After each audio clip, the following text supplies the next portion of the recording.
이재명 대통령이 더불어민주당 정청래, 국민의힘 장동혁 대표와 오찬 회동을 했습니다. 여야는 민생경제협의체를 구성하기로 합의했습니다. 더불어민주당은 검찰개혁을 9월 안에 입법 조치하겠다고 밝혔습니다. 국민의힘은 정부 조직 파괴라고 비판했습니다. 국회 외통위와 산자중기위가 각각 전체 회의를 열고 미국의 한국인 근로자 구금 사태에 대한 대책을 논의했습니다.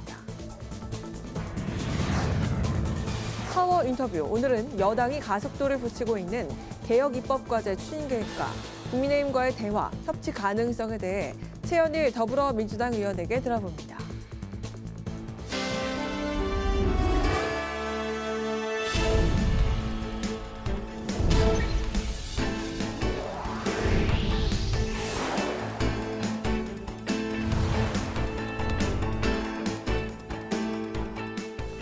여러분 안녕하십니까? 9월 8일 월요일 국회 라이브 6 시작하겠습니다. 오늘 뉴스는 산업통상자원 중소벤처기업위원회 중계방송으로 늦게 시작합니다.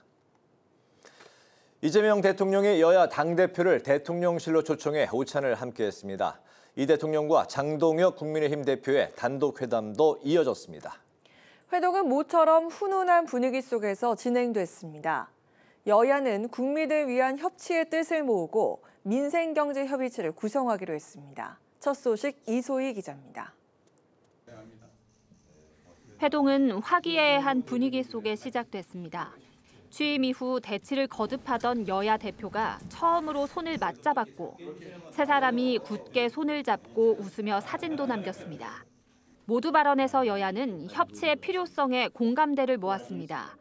장동혁 대표는 상대를 죽여야 내가 사는 정치를 이 대통령이 끝내달라며 여야의 소통 창구를 열어줄 것을 당부했는데 여당과 야당 함께 머리를 맞댈 수 있는 소통 창구를 만들어주시고 그 소통 창구를 계속 열어주십사.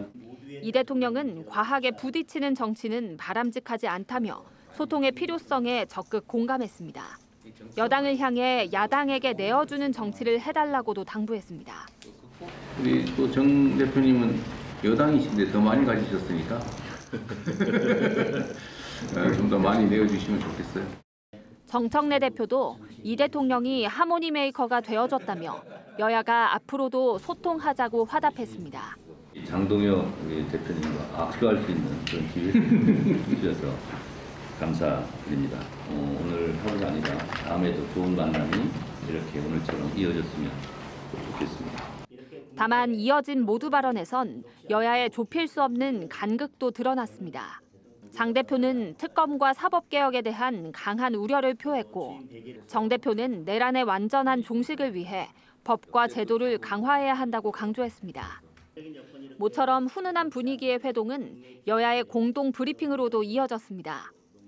여야 대변인에 따르면 여야는 장 대표의 제안으로 민생경제협의체를 구성하는 데 합의했습니다. 형식만 갖춘 보여주기식 협의체가 아니라 실질적으로 성과를 낼 수 있는 테마가 있는 협의체가 되어야 한다는데 뜻을 모으고 자세한 구성에 대해서는 각 단위의 실무 협의를 진행하기로 했습니다. 정례적인 협의체를 통해 여야는 공통 공약을 중심으로 성과를 내기로 합의했습니다. 회동에서 이 대통령은 야당 대표가 요청하면 소통의 시간을 내기로 약속한 것으로 전해졌습니다.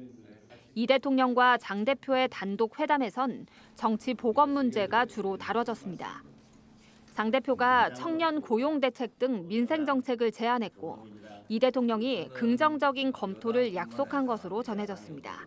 국회 방송 이소희입니다. 여야는 민생경제협의체 구성엔 합의했지만 정부 조직 개편과 검찰 개혁을 두곤 입장 차이를 보였습니다.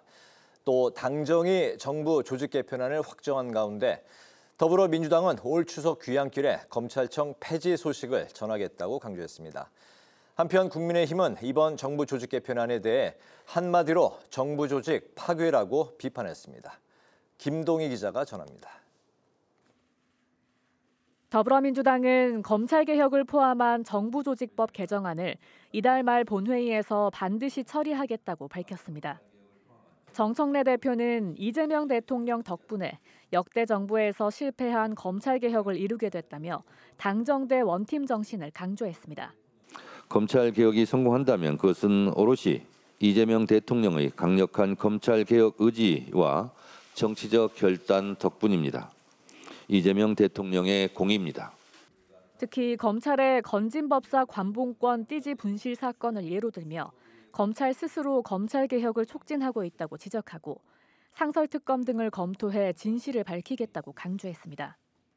한편 정청래 대표는 조국혁신당 성비위 사건에 대해 2차 가해 논란을 일으킨 최강욱 전 교육연수원장과 관련해 피해자와 국민께 심려를 끼쳐 진심으로 사과드린다고 밝혔습니다. 이어 윤리심판원에서 적절한 조치를 취할 것이라며 당의 기강을 확립하겠다고 강조했습니다. 국민의힘은 정부와 여당이 추진 중인 이번 조직 개편안은 정부 조직 파괴라고 비판했습니다. 특히 검찰 해체에 대해 이 대통령이 공론화를 당부했고 정성호 법무장관도 국민 불편을 최소화하는 개혁을 주장했지만 정청래 대표가 아랑곳하지 않고 뜻을 관철시킨 모양새라고 주장했습니다. 여기저기 쪼개고 부수고 덧붙이는 정부 조직 개편안은 행정부와 헌정 질서에 대한 무절제한 생체 실험이라 할 것입니다. 국민의힘은 행정안전부가 경찰과 국수본에 이어 중수청까지 모두 장악하면 괴물부처가 되는 셈이라고 꼬집었습니다. 또 방송통신위원회를 폐지하고 새로운 조직을 신설하는 건 이진숙 방통위원장을 내쫓기 위해 법과 정부 조직을 뜯어 고치겠다는 시도라고 주장했습니다. 또 기획재정부에서 예산 기능을 떼내어 기획예산처를 만들어 총리실로 이관한다는 건 대통령실이 예산권을 장악하겠다는 의도라고 덧붙였습니다. 민생경제 분야에선 협치에 물꼬를 텄지만 정부 조직 개편과 검찰 개혁을 놓고 팽팽하게 맞서고 있는 여야가 어떤 행보를 보일지 주목됩니다. 국회 방송 김동희입니다. 미국에서 발생한 한국인 노동자 구금 사태와 관련해 국회 외교통일위원회와 산업통상자원 중소벤처기업위원회는 각각 긴급 현안 질의를 열고 정부의 대응을 점검하면서 재발 방지책을 논의했습니다. 보도에 김희연 기자입니다. 지난 4일 미국 조지아주에서 이민당국의 한국 배터리 공장 건설 현장 단속에서 우리나라 국민 300여 명이 구금된 사건이 발생했습니다. 한미 정부는 사흘간 석방 협상을 벌였고 이르면 10일 근로자 전원 자진 출국 방식으로 전세기를 타고 귀국할 것으로 알려졌습니다. 관련해서 긴급 현안 질의를 개최한 외교통일위원회에서 민주당은 이번 일을 계기로 미국 내 한국인에 대한 전문직 비자 쿼터 확대 등 근본적인 대책 마련을 주문했습니다. 전문직 취업 비자라든가 또 여러 가지 형태의 비자 발급을 신속하게 할 수 있도록, 그리고 그 대미 투자 기업이 우리 동맹 국가인 대한민국이 이에 대해서는 불이익을 받지 않도록 저는 강력하게 이제 근본 대책을 마련해야 된다고 생각을 합니다. 문제점을 저희들이 인식하고 있었고 이번 일을 계기로 제가 방미해서 그 협상의 시작을 하려고 합니다. 반면 국민의힘은 외교 참사가 벌어졌는데도 사건 다음 날 이재명 대통령은 전통시장을 방문하고 영화 관람을 하는 등 늑장 대응을 했다고 지적했습니다. 저는 이런 상황이 생겼다 그러면 주무시고 있는 대통령을 깨워서라도 긴급 NSC 회의를 하거나 아니면 그와 준하는 긴급 회의를 당연히 했었어야 된다고 생각합니다. 대한민국 국민 300이 넘는 사람이 잡혀갔는데 그냥 편하게 주무신다고요?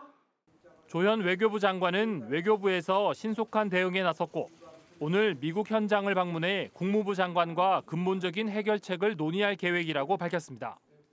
산업통상자원 중소벤처기업위원회는 미국이 동맹국에 대해서 아무런 사전 통보도 없이 한국인 근로자를 구금한 것에 대해 강한 유감을 표명했습니다. 또 향후 대미 투자를 앞두고 이번 사태가 재발하지 않도록 당국의 대응을 촉구했습니다. 김정관 산업통상자원부 장관은 불미스러운 사태가 발생한 데 대해 송구스럽고 미국을 비롯해 해외 투자를 하는 우리 기업이 비자와 고용 문제로 어려움을 겪지 않도록 세심하게 관리하겠다고 답했습니다. 국회 방송 김희연입니다. 국회 기후위기 특별위원회 전체 회의에서 민주당은 온실가스 감축 목표를 2018년 대비 60% 이상 줄여야 한다고 주장했습니다. 국민의힘은 탄소 배출 규제로 산업계가 받을 충격을 최소화해야 한다고 강조했습니다. 한규미 기자입니다. 국회 기후특위에서 여야는 기후위기 대응을 위한 온실가스 감축과 탄소 배출 허용 총량에 대해 의논했습니다. 더불어민주당은 2035년 온실가스 배출량을 2018년 대비 60% 이상 줄여야 한다고 목표를 제시했습니다.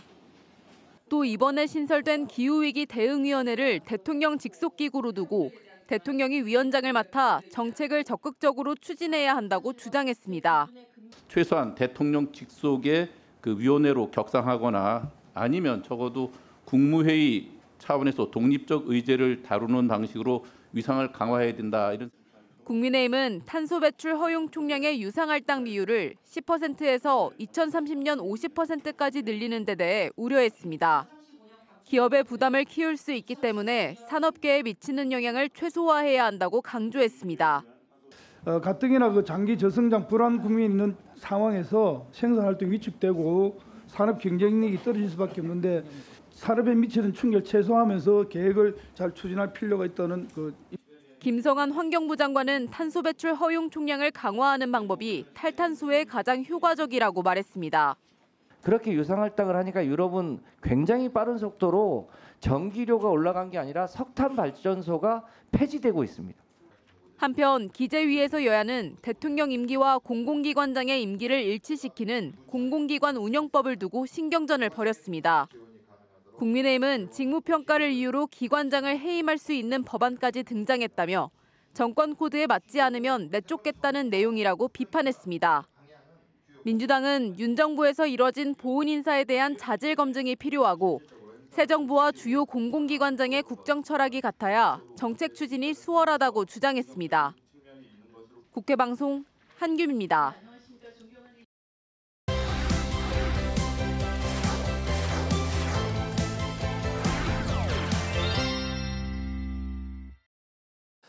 네, 오늘 이슈픽 서완한 개건 기자와 함께 어제 드러난 정부 조직 개편안에 대해서 이야기를 나눠보겠습니다. 서 기자 어서 오십시오. 네, 안녕하십니까? 네, 많은 부처들의 개편안이 언론의 관심을 이제 받았었는데 결국 언론에서 가장 주목했던 부분이 바로 이제 검찰 개혁 아니겠습니까?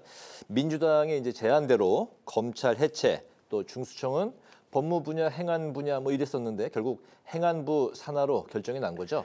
네, 그렇습니다. 어제 이 고위당정 협의회가 끝나고 행안부에서 브리핑을 가졌는데요. 이 검찰청을 폐지하고 이 중대범죄 수사 기능을 전담하는 중수청과 공소 제기와 유지 기능을 전담하는 공소청을 신설하기로 이렇게 결정이 됐습니다. 네. 이에 따라서 검찰청은 이 개청한 지 78년 만에 해체 수순을 밟게 됐고요. 말씀하신 것처럼 행안부는 기존의 경찰청에 이어서 중수청까지 거느리는 이 막강한 기관으로 거듭나게 됐습니다. 이로써 이 9개의 주요 범죄, 부패나 선거, 마약과 같은 범죄는요. 이제 행안부 산하의 중수청이 맡게 됩니다. 네. 이는 기존의 민주당의 추진안이기도 했습니다. 이 검찰청을 해체하고 신설되는 공소청이 현행 검찰 업무 중에 기소만 전담하는 구조인데요. 검사들은 공소청으로 자리를 옮기게 되고요. 검찰총장은 공소청장으로 보임하게 됩니다. 오는 25일 이 국회 본회의에서 이 같은 내용이 담긴 정부 조직법을 처리하게 되면 이 최종 공표가 되면 1년 후에 시행을 하게 되거든요. 네. 이 정부 여당은 중수청과 공소청 그리고 이 국가수사위원회 설치에 관한 법률 제정은 연내 올해 안에 마무리하겠다는 그런 방침입니다. 그렇군요. 검찰총장이 헌법에도 이제 명기가 돼 있기 때문에 방금 말씀하신 대로 공소청장으로 만약에 보임이 되면 위원회 소지가 있다. 이게 이제 야당이 주장하는 이야기인데 특히 이제 방통위를 해체하는 것에 대해서도 반발이 나오고 있네요. 네, 그렇습니다. 이 정부 여당에서 현재 이 방송통신위원회를 해체하고요. 방송미디어통신위원회를 설치하는 내용의 이 방송미디어통신위원회 설치법도 추진을 하고 있습니다. 네. 이 정부 조직법 개정과 함께 오는 25일 이 국회 본회의에 상정해서 민주당 주도하에 통과시키겠다 이런 계획인데요. 이 현재의 방통위는 위원수가 5명입니다. 하지만 이 신설되는 이 방송미디어통신위원회법에 따르면 위원을 7명, 상임 4명, 비상임 4명으로 늘리게 되고요. 네. 이 또한 부칙으로 이 기존의 방통위원장의 임기를 승계하지 못하도록 규정 규정하는 내용도 담고 있습니다. 네. 법안이 이대로 본회의를 통과하게 되면 이진숙 방통위원장은 임기 종료로 사실상 해임되는 구조가 되는 건데요. 여당에서 이 방통위 해체 카드를 꺼낸 배경을 놓고는 이 이진숙 위원장을 교체하기 위함이 아니냐는 반발이 야당에서 나오고 있는 대목입니다. 여당과 이진숙 방통위원장 계속 갈등을 좀 보여왔는데 민주당에서 KBS와 MBC, EBS 등 이 공영방송의 지배구조를 바꾸는 방송 3법을 지난달 본회의에서 통과시켰죠. 이 개정된 법에 따르면 3개월 이내에 공영방송 이사진을 새로 구성해야 하지만 이 이사진의 선임 의결권이 있는 방통위가 이진숙 위원장의 1인 체제로 되어 있다는 이유로 속도를 내지 않고 있었습니다. 때문에 야당에서는 이진숙 해임법이라면서 법안의 위헌성을 지적하고 있는데요. 이 최영두 국민의힘 의원은 이 방통위원장 교체 목적으로 입법을 서두를 경우에는 헌법재판소의 위헌 결정을 자초할 것이라고 비판하기도 했습니다. 그렇군요. 국민의힘에서는 이제 검찰청뿐만 아니라 경제부처의 기능을 분리하고 이제 해체하는 거에 대해서도 이게 정치의 보복성이 짙다 이런 주장이네요. 네, 그렇습니다. 이 지난 대선 때부터 민주당에서는 사실 기재부를 손봐야 한다 이런 목소리가 공공연하게 나왔었는데 네. 이번 개편안에서 그런 지점들도 검찰 해체 못지않게 강하게 반영됐다라는 평가가 나옵니다. 일단 늘 얘기했던 대로 기획예산처가 신설되게 됐습니다. 그렇게 해서 기존의 기재부의 예산 편성과 재정 정책 관리 또 중장기 국가 발전 전략 수립 등을 담당하게 됐고요. 이 기존의 기획재정부는 재경부로 이름을 바꿔서 개편돼서 경제 정책을 총괄하고 또 조정하며 세제와 결산을 포함한 국고 기능 등을 수행하면서 기존의 금융위원회가 담당해왔었던 중요 기능이죠. 국내 금융 정책 기능을 재경부가 가져와서 관할하게 됩니다. 그렇게 되면 기존의 금융위원회는 거꾸로 금융감독원이 가지고 있었던 금융감독 기능을 좀 강화해서 금융감독위원회로 개편이 되고요. 산하에 이 증권선물위원회와 금융소비자보호위원회도 설치를 하게 됩니다. 그리고 기존의 금융감독을 담당했던 금융감독원은 내부에 있었던 금융소비자보호원을 분리시켜서 신설시키게 되고요. 기존 금융감독원은 금융위 산하의 공공기관으로 지정되게 됩니다. 기존에 금융위와 금감원 이 두 곳에서 맡고 있었던 업무를 재경부와 금감위 또 금감원 그리고 신설되는 금소원까지 네 곳으로 나뉘게 되는 셈인데 야당에서는 이 감독 기간만 더 늘어났다, 옥상옥이 아니냐라는 비판이 나오는 대목이기도 합니다. 그렇군요. 마지막으로는 이제 주말 사이 동안에 이제 많이 논란이 됐었던 미국 당국의 한국 출장 노동자에 대한 불법 체류 검거 소식 이야기를 좀 해보겠습니다. 주말 사이에 여당은 정부 간 협상이 잘 됐다 이런 이제 분위기였는데 반면에 국민의힘은 미국과에 대한 관계가 좀 우려스럽다 이런 반응이네요. 네, 그렇습니다. 속보가 나오고 굉장히 시끄러웠던 이슈인 것 같은데요. 이 미국 이민 당국의 조지아주에 있는 이 현대차 그룹과 LG 에너지 솔루션의 합작 배터리 공장 건설 현장을 단속한 일 때문에 발생한 한국인 무더기 구금 사태. 이 정부가 나서서 협상한 끝에 자진 귀국 형식으로 전세기를 타고 돌아올 것으로 알려졌는데요. 네. 이 주말 사이 별다른 입장을 내지 않고 이 종결될 때까지 말을 아꼈던 민주당의 정청래 대표. 오늘 기업인들과 만난 자리에서는 앞으로 이런 일이 없도록 당에서 이 비자 문제를 해결할 수 있도록 전폭적으로 정부와 협력해서 잘 해결하겠다라고 약속을 했습니다. 네. 하지만 국민의힘에서는 대미 투자는 역대급으로 하기로 약속을 해놓고 이 비자 문제 하나를 해결하지 못했다는 점을 강하게 문제 삼고 있습니다. 국민의힘 장동혁 대표는 오늘 국회에서 열렸던 최고위원회의에서도 이 문제에 대한 근본적인 해결을 하지 않는다면 이 한국 기업들이 공포에 휩싸일 수밖에 없다라면서 정부가 대미 투자에 대비해서 근본 대책을 수립해야 된다라고 지적을 했고요. 또 신동욱 의원 역시 한미 정상회담 때 이 이재명 대통령이 트럼프 대통령에게 대체 무슨 말을 듣고 왔는지 의문이라면서 한국 정부를 향해서 트럼프 정부가 메시지를 보낸 것이다라고 비판하기도 했습니다.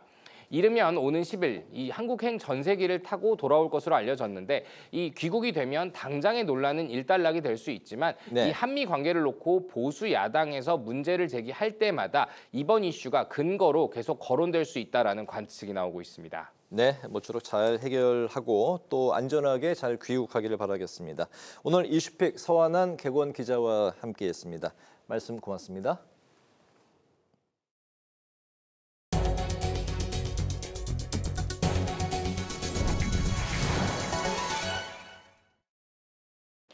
정청래 더불어민주당 대표가 세계적 미래학자인 클레멘트 베졸드와 함께 국가 미래전략 간담회를 진행했습니다. 정청래 민주당 대표는 이번 세미나가 AI 대전환이란 시대적 도전에 대응해 중장기적인 계획을 세우기 위한 자리가 되길 기대한다고 밝혔습니다. 정 대표는 AI 인재를 육성하고 기후환경, 제조업 등 다양한 분야에서 AI를 활용할 수 있도록 민주당이 함께 노력하겠다고 강조했습니다. 국민의힘은 정부가 공공주도의 135만 호 부동산 공급 대책을 내놓은 데 대해서 민간 주도의 공급이 중요하다고 주장했습니다. 송원석 원내대표는 최고위원회의에서 정부의 부동산 대책은 고금리와 고임금에 따른 고비용 구조와 대출 규제란 구조적 문제를 외면하고 있다고 지적했습니다. 그러면서 민간 주도의 공급 대책과 함께 도심지 재개발, 재건축 활성화를 위한 금융과 세제 지원 그리고 건설 산업의 고질적인 규제를 대폭 완화해야 한다고 강조했습니다. 우원식 국회의장이 국회개혁자문위원회 위촉식을 열고 김범수, 이관우 공동위원장 등 자문위원들에게 위촉장을 수여했습니다. 우 의장은 비상계엄 해제는 민주주의와 국민의 열망이 얼마나 절실했는지를 보여준 역사적 순간이었다며 개헌과 함께 국회의 기능과 권한 그리고 운영 원리를 재정비해야 한다고 강조했습니다. 우 의장은 자문위원들에게 국민의 눈높이에 맞는 국회, 일 잘하는 국회, 그리고 삼권 분립의 한 축으로 자리매김하는 국회를 만들기 위해 노력해달라고 당부했습니다. 우원식 국회의장이 재외동포 어린이 한국어 그림 일기대회에 참석해 참가 어린이들을 격려했습니다. 우 의장은 대한민국의 정체성을 잃지 않고 우리말과 그림으로 생각을 표현한 재외동포 어린이들이 대견하다고 칭찬하고 수많은 위기를 극복한 자랑스러운 대한민국이 고국임을 마음에 새기길 바란다고 말했습니다. 올해 대회엔 전 세계 60개국 2,300여 명의 재외동포 어린이가 참여했으며 김영호, 백승아, 김대식, 조정훈 의원 등 여야 의원들이 함께 주최했습니다.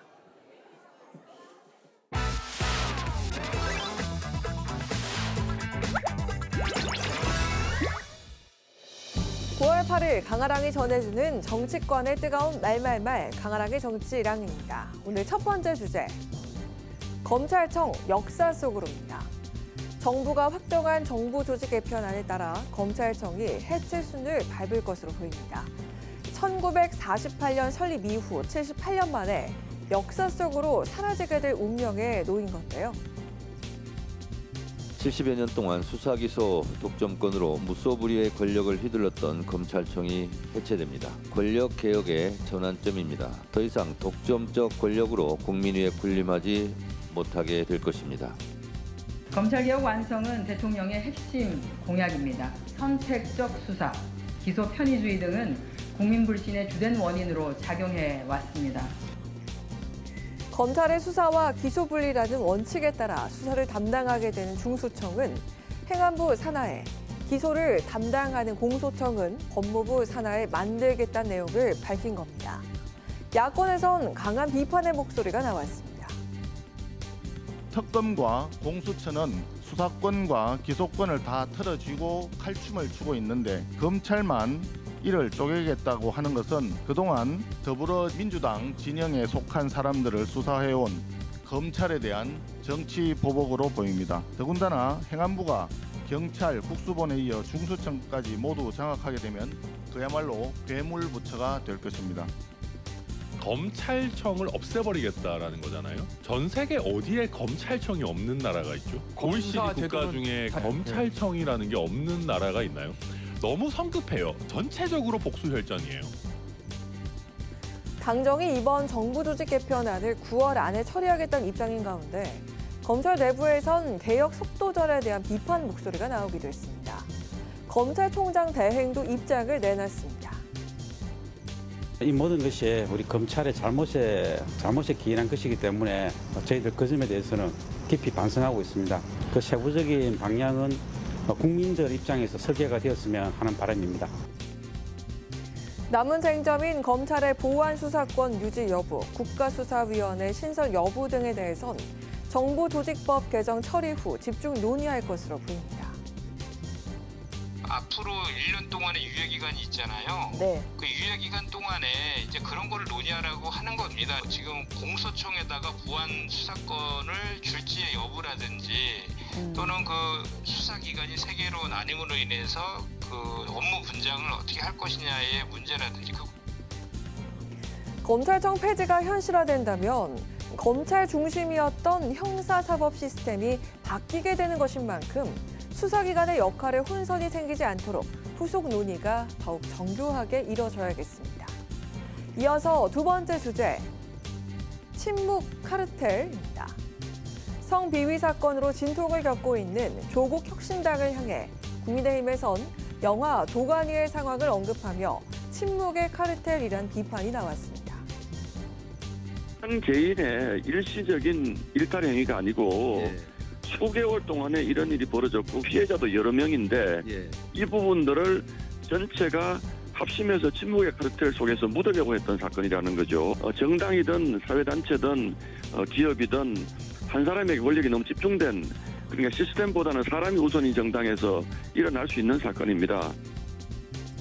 특히 조국 원장이 성비위 사건을 인지하고서도 조치를 취하지 않았다며 책임을 물은 상황입니다. 조국 혁신당은 재발 방지를 약속하면서도 조국 원장 책임론에 대해선 선을 그었습니다. 영어의 몸이셨습니다. 저와 뭘 상의하셨다면 다시 한번 그것은 또 사당화로 이어지는 것이 아니겠습니까? 석방되고 난 뒤에 바로 여러 일정이 잡혔어요. 저라도 조금 빨리 이분을 만나서 소통했으면 어땠을까. 이제 한번 만나겠다는 약속은 했었습니다. 잡힌 일정 마치면 연락드리고 뵈야겠다라고 그분의 대리인에게 서로 소통을 했는데 제가 만남이 있기 전에 이런 일이 터져서 참 안타깝고.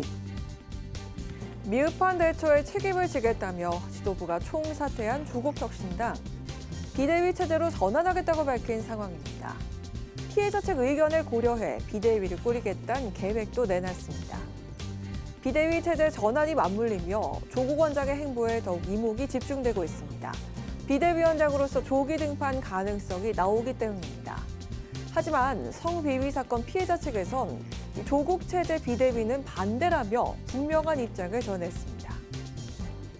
아무래도 저는 이제 비대위원장은 오히려 제3자가 더 낫지 않나 하는 생각도 하고요. 뭐 외부인이든 내부인이든 어쨌든 이것을 조금 더 냉철하게 볼 수 있는 제3자가 좀 수평적인 구조의 그런 비대위원장이 더 낫지 않겠나 하는. 비대위의 기본 원칙에 대해서 신뢰 회복과 혁신이라고 강조한 조국 혁신당. 비상대책위원회 구성 문제를 둘러싼 고심은 더욱 깊어질 것으로 보입니다. 지금까지 강한학의 정치랑이었습니다.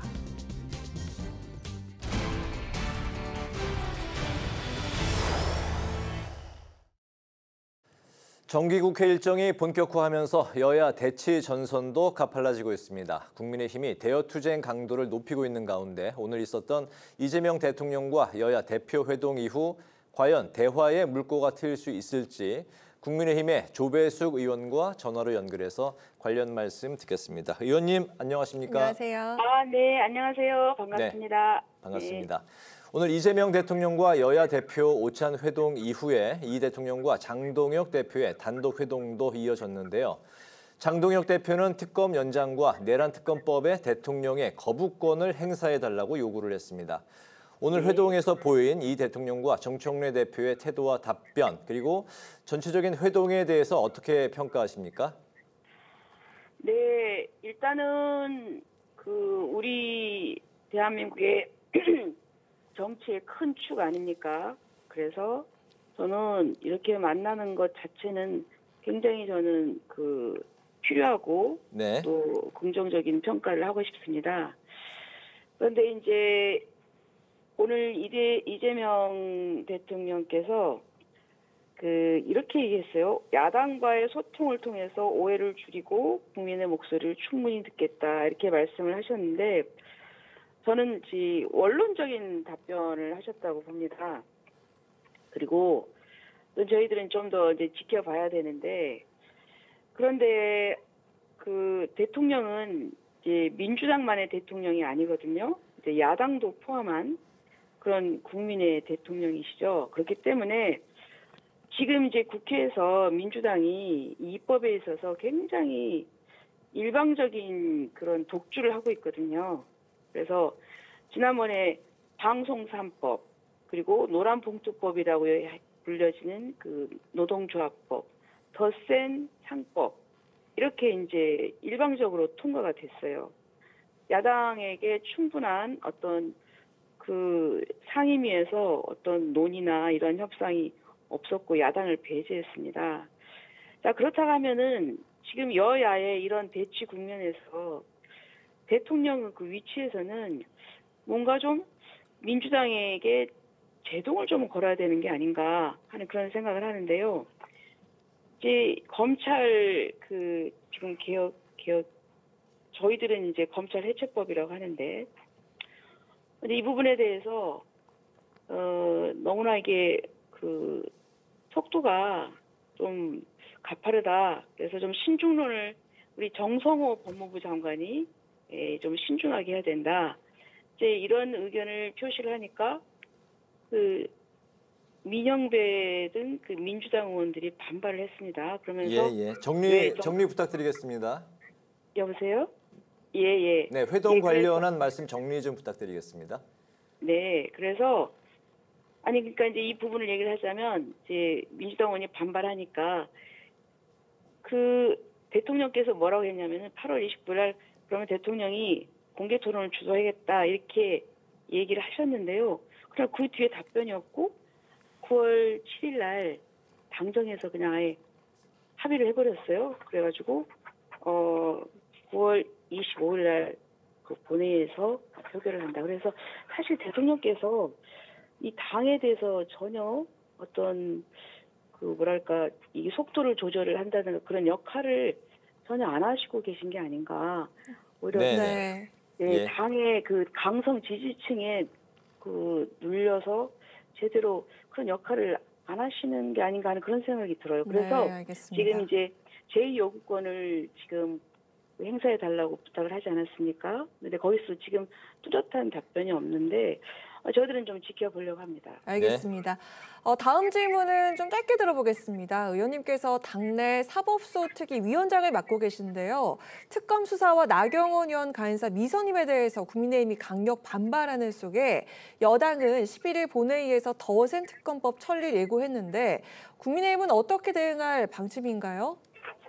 네, 이 부분에 대해서 너무나 위헌적인 요소가 많습니다. 그리고 그 특검 자체로도 문제가 있는데 이거를 또 특검을 기간과 그 규모를 확대해서 연장하겠다고 하고 그런데 이제 그 과정에서 저희들이 안건 조정 신청을 했어요. 그런데 안건 조정위원회를 구성을 하려면 여야 간의 간사 협의가 있어야 됩니다. 그런데 간사도 선임이 안 된 상황이거든요.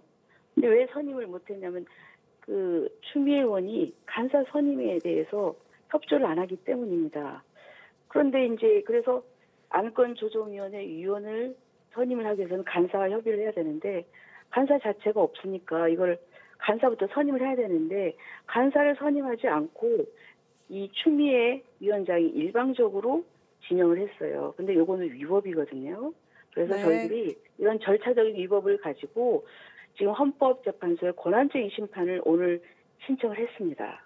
그래서 저희들은 이 부분에 대해서 좀 절차적으로 문제 제기를 하려고 하고요. 알겠습니다. 네, 그리고 또 너무 지금 강경하게 나아가고 있는데 특히 그 검찰 해체법에 대해서 지난 금요일 날 국회 법사위에 그 법안 소위 제1소위에서 증인들을 불러다 놓고 청문회를 했어요. 그런데 이것은 수사 중이거나 재판 중인 그 사건을 국회에서 그렇게 그 증인으로 불러다 조사한 거거든요. 네, 저는 마무리 이거는 부탁드리겠습니다. 네, 이 수사에 대해서 관여하는 것은 이건 굉장히 잘못됐다고 봅니다. 네. 저희가 다음에 그 스튜디오로 모셔서 좀 자세하게 길게 좀 들어보는 시간을 갖겠습니다. 시간이 하고 싶은 말은 많은데 좀 시간이 부족해서 유감입니다. 마지막 질문도 좀 짧은 답변, 더 좀 짧은 답변 부탁드리겠습니다. 저희가 시간 또 관계가 있어서요. 네, 정기국회 중점 사안인 새 예산안도 여야 대립이 팽팽합니다. 의원님께서 예결위 위원이신데 어떻게 좀 임하실 건지 마지막으로 좀 각오를 압축해서 들어볼까요? 네. 지금 이제 국가 재정이 좋지 않고요. 그리고 또 채무가 너무 늘어났습니다. 그런데 이번에 예산을 보니까 든든한 점심 한 끼, 그래서 직장인들을 위해서 지금 79억의 예산을 쓰더라고요. 그리고 또 지금 지역 사랑 상품권 이렇게 너무 선심성 예산을 쓰고 있습니다. 근데 지금 우리 재정이 그런 상황이 아니거든요. 그래서 저희들은 그 예산을 볼 때 이 국가 채무가 이렇게 불어난 만큼 이런 부분에 대해서 좀 꼼꼼히 챙길 계획입니다. 알겠습니다. 오늘 말씀 여기까지 듣겠습니다. 고맙습니다. 네. 지금까지 조배석 국민의힘 의원과 이야기 나눠봤습니다.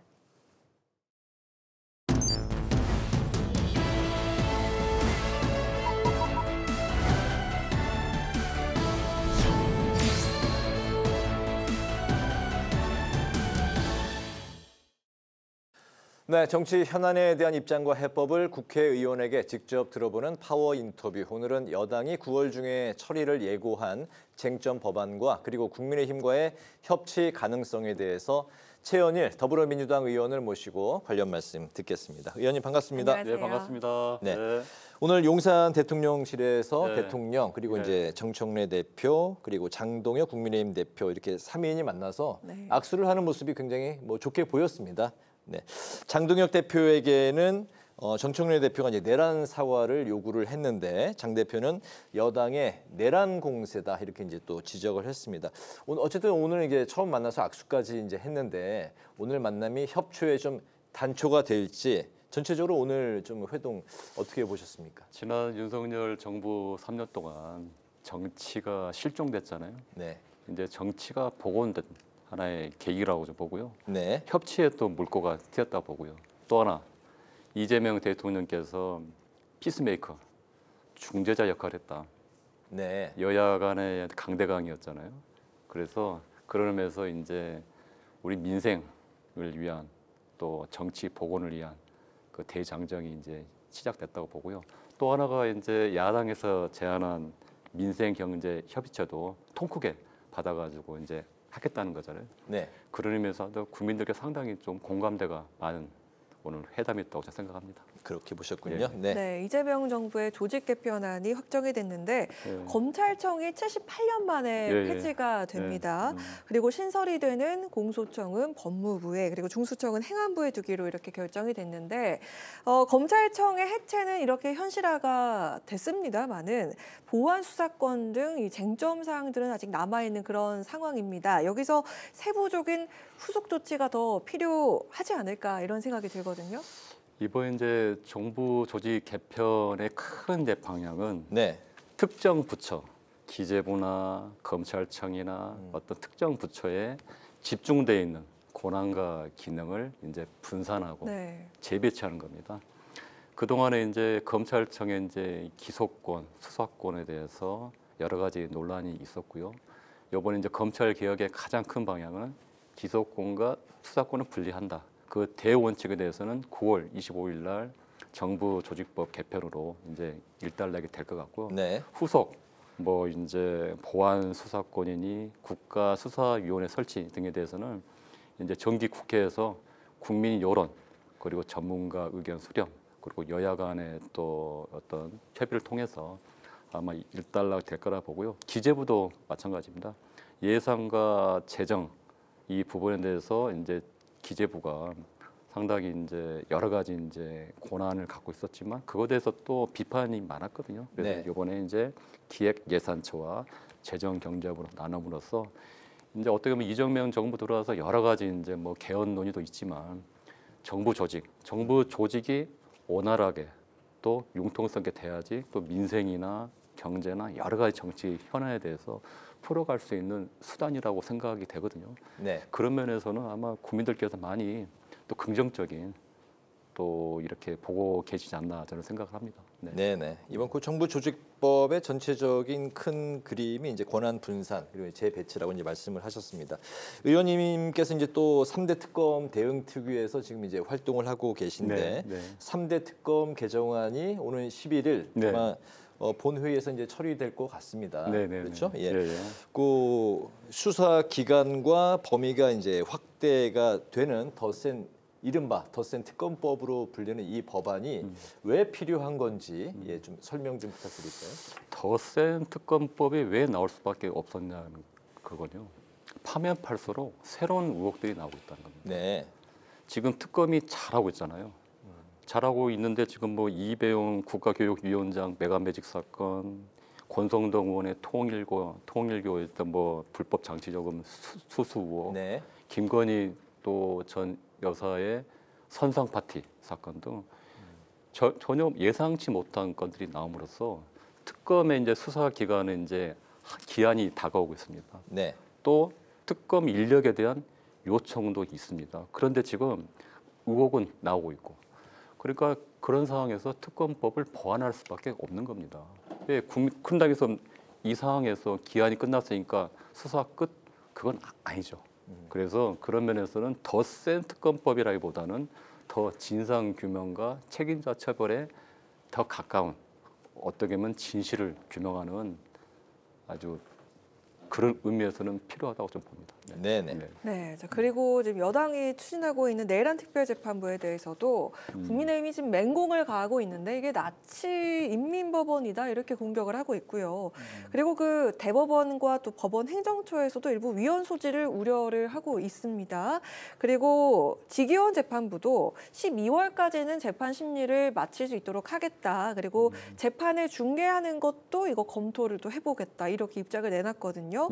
그리고 재판부의 답변과 이런 위헌 우려에 대해서 어떤 생각 갖고 계실까요? 이번에 뭐 내란 특별재판부는 확정된 건 아니고요. 지금 이제 논의 단계에 있습니다. 그래서 최근에 이제 김병기 대표도 필요성에 대해서는 먼저 판단하고 나서 그 다음에 이제 논의를 한다고 했기 때문에 뭐 야당에서 주장하는 그런 여러 가지 우려는 없다고 보고, 다만 왜 내란 특별재판부라는 얘기가 나왔을까에 대해서는 사법부에 대한 불신입니다. 대선 막판에 조희대 또 대법원장의 대선 개입 의혹이 또 있었고, 또 하나가 이제 직위원 판사 같은 경우도 도저히 이해할 수 없는 윤석열 전 대통령에 대해 석방을 하는 거, 또 그 이후에 뭐 직위원 판사 접대 의혹에 대해서도 조사를 한 지 법원에서 3개월 넘었는데 결과를 발표하지 않았습니다. 그리고 또 최근에는 한덕수 전 총리가 구속영장이 기각이 됐습니다. 여러 가지를 보면서 오죽했으면 이런 얘기가 나온다. 그거에 대해서 사법부도 냉철하게 좀 반성을 하고, 또 여러 가지 제도적인 변화가 또 필요하다고 생각합니다. 그 부분에 대해서는 뭐 특별재판부가 하느냐 마느냐 그거보다는 그거에 대해서 본질적인 문제에 대해서 좀 보시는 게 낫지 않겠냐라는 생각이 듭니다. 네, 이번 정권이 이제 강하게 초반에 드라이브를 걸고 있는 3대 특검. 또 이제 대응 특위 위원으로 활동하고 계신데 이번에 또 언론 개혁 특위 핵심적인 일을 지금 많이 맡고 계십니다. 어깨가 굉장히 무거우실 것 같은데요. 방통위 폐지가 이제 확정이 됐습니다. 대신에 방송미디어통신위원회가 이제 신설이 됐는데 이게 이제 언제쯤 어떻게 좀 바뀌는 건지, 그렇게 되면 현재 방통위원장인 이진숙 방통위원장은 아까 이제 그 부칙의 임기 승계가 불가하다 이런 이제 안이 있다고 하는데 전체적으로 좀 설명 좀 부탁드릴게요. 일단 뭐 방통위원회가 없어지기 때문에 미디어 방송통신위로 생기면 당연히 이제 자동 면직이 됩니다. 부처가 사라지니까 이제 새로운 부처 생기니까 자동 면직이 자동 면직이 되고요. 그래서 이제 그런 이제 방통위 조직 개편 논의는 이미 10년 전부터 논의가 됐던 겁니다. 그래서 이번에 좀 늦은 감이 있지만 잘 됐다고 생각하고, 또 하나가 이제 새 정부 출범되고 나서 모든 부처들이 이제 조직 개편, 아까 같은 권한을 분산하고 재배치하는 과정에서 있는 겁니다. 또 하나가 이제 방송미디어통신위원회 같은 경우는 방송 관련 기능이 여러 부서에 분산돼 있었습니다. 그거를 하나로 모아서 미디어 방송통신위원회로 만들자는 겁니다. 그래서 그거에 대해서는 대부분 전문가분들이나 또 시민사회나 또 언론계 분들도 상당히 동의하고 있고요. 또 하나가 이제 방송에 대해서 중립성, 정치적 중립성. 요번에 방송 3법도 통과가 됐잖아요. 그런 네. 취지에서 기존의 5인 상임위원 체제에서 상임위원은 3명, 비상임 5명으로 바꿔서 더 이상 권력이 방송에 개입하지 못한 것을 쐐기를 박는 법이라고 보시면 될 것 같습니다. 네, 그리고 언론개혁 입법에도 속도를 내고 있는데 추석 전까지 처리를 목표로 하고 있는 언론중재법 개정안 핵심은 유튜브까지 포함이 된 징벌적 손해배상제 도입입니다. 네. 물론 이 가짜 뉴스가 지금 무분별하게 계속 퍼지고 있는데 이걸 좀 예방하는 순기능도 있지만서도 아무래도 그 언론의 표현의 자유를 침해하는 거 아니냐 이런 우려도 있거든요. 이거 좀 반론이 있는데 어떻게 생각을 하십니까? 그래서 똑같은 이건 마찬가지도요. 언론중재법 개정안도 아직 확정된 거 아니고요. 언론계나 학계의 의견을 지금 취합하고 지금 있습니다. 네. 하고 있고 지금 이제 유튜브 같은 경우는 언론중재법이 아닌 정보통신망법에서 다룰 예정이고요. 이제 손해배상 문제인데 징벌적 손해배상이라는 명칭보다도 배액 손해배상이라는 용어가 맞는 것 같습니다. 네. 특히 저희가 이제 통상적으로 오보라고 하는 네. 그거에 대해서 손해배상에 대해서는 그 피해자가 받은 손해만큼만 한다는 게 원칙이고요. 다만 고의나 중과실이 있는 어떤 그 허위 보도, 정정 보도를 결정했는데 또 허위 보도를 한단 말이에요. 네. 그러면 좀 심각하잖아요. 그런 경우에는 배액 배상을 한다는 겁니다. 근데 그 부분도 국회에서 논의를 해야 되고요. 학계와 전문가의 의견을 취합해가지고 아마 정기국회 때 아마 조만간 25일 날 결정이 날 것 같습니다. 네네, 알겠습니다. 조금 전에 그 방송미디어통신위원회 위원이 상임 3명, 비상임 5명 정도. 제가 알기로는 이제 7명, 비상임이 4명으로 알고 있습니다. 비상임이 6명 정도 되는. 네. 어쨌든 그런가요? 7명 정도. 그렇죠. 그 부분 좀 그 정정을 바로 잡고요. 알겠습니다. 그리고 정청래 대표가 이제 3대 개혁을 반드시 완수하겠다 이렇게 강조를 했는데 중요한 게 또 동력을 얻으려면 민심 아니겠습니까? 국민의 지지를 받는 개혁의 열쇠, 관건이 어디에 있다고 보십니까? 저는 이제 개혁의 속도만큼 중요한 게 무엇보다도 국민의 공감이라고 봅니다. 국민의 공감은 국민의 눈높이라고 보고 있고요. 네. 과연 이재명 정부가 탄생한 이유가 뭔가? 그거는 내란 극복입니다. 12.3 불법 개헌, 그리고 탄핵 과정, 그리고 정권 교체. 그럼 국민들이 지금 이재명 정부 3년 동안 상당히 청량감을 느끼고 있습니다. 네. 잘하고 있다. 오늘도 용서회담 잘했잖아요. 다만 또 하나, 그래도 3가지 과제는 한다. 내란을 극복해야 된다. 그리고 국민을 통합해야 된다. 그리고 민생을 회복해야 된다. 이 3가지 과제에 대해서는 타협할 수 없는 지점이라고 생각합니다. 대통령, 정부, 우리 민주당, 그리고 모든 국민들이. 그래서 이런 모든 것들에 대해서 국민의 지지를 받는 개혁이 가는 거 아니냐라고 생각하고 있고, 오늘 이재명 대통령께서 말씀하신 내용, 야당 대표와 소통하겠다. 필요하면 언제든 만나겠다. 그래서 그런 부분이 국민들로부터 많은 지지를 받고 있냐 하는 생각입니다. 네, 네. 우리 국회가 있는 이 여의도, 영등포가 참 일도 많고 이벤트도 많고 다사다난한 것 같은데 영등포 구청장을도 역임하셨잖아요. 근데 또 그 이후로 22대 국회 입성하면서 실용과 또 행정 감각까지 겸비한 정치인으로 지금 행안위에서 활동을 하고 계십니다. 정기국회 꽃이라고 불리는 국정감사 기간이 이제 곧 다가올 텐데요. 지금 2번째 받는 국정감사가 될 텐데 어떻게 지금 좀 준비를 하고 계신지 궁금하고 좀 집중을 하고 계신 사안이 있으신지 궁금하거든요. 이번 이제 국정감사는 이제 2번째고요. 이제 제일 중요한 거는 정권 교체 후에 첫 번째 국정감사잖아요. 윤석열 정부의 국정농단에 대해서 정확하게 짚는 국정감사가 돼야 된다고 생각합니다. 그리고 이제 그 전에 저희 이제 행정안전위원회에서는 5송 지하차도 참사 국정조사가 시작이 됩니다. 그거에 대해서 이제 기관 보고와 증인들 불러서 이제 보고요. 그 다음에 이제 국정감사로 넘어가는데요. 그 부분도 잘 챙기고요. 또 제가 이제 행정안전위원회, 여가위, 운영위원회 3가지 위원회 맡고 있습니다. 굉장히 바쁘시네요. 바쁩니다. 그래서 그거 좀 하고 있고요. 이제 또 하나가 이제 지방자치단체를 소관하는 행정안전위원회입니다. 그중에 가장 큰 기관이 서울시입니다. 네. 근데 오세훈 서울시장에 대한 평가가 많이 엇갈리는데 보여주기식 서울 1,000만 시민을 상대로 보여주기식 전시성 행정을 한다는 얘기가 많습니다. 뭐 리버버스 등 해가지고 그래서 그 부분에 대해서 그 서울시 행정에 대해서 잘하고 있는지 또 오세훈 시정의 그 이제 그 기간 동안에 또 잘못된 것에 대해서 지적을 해가지고 그 부분도 좀 제대로 짚고자 합니다. 네, 알겠습니다. 이제 파워 인터뷰 마칠 시간인데 의원님과 오늘 잠깐 동안 이야기를 나누면서 느꼈던 건 굉장히 강단이 있으신 것 같고 민주당의 각종 주요 핵심 정책에 대한 브레인으로 활동을 하고 계시는구나. 그리고 굉장히 바쁘시구나. 예, 많이 그런 걸 느꼈습니다. 마치도록 하겠습니다. 네, 감사합니다. 네. 오늘 민주당이 추진 중인 각종 개혁에 대해서 더불어민주당의 최현일 의원을 모시고 관련 말씀 들었습니다.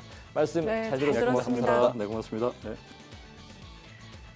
오늘 국회 라이브 6 여기까지입니다. 시청해주신 여러분 고맙습니다.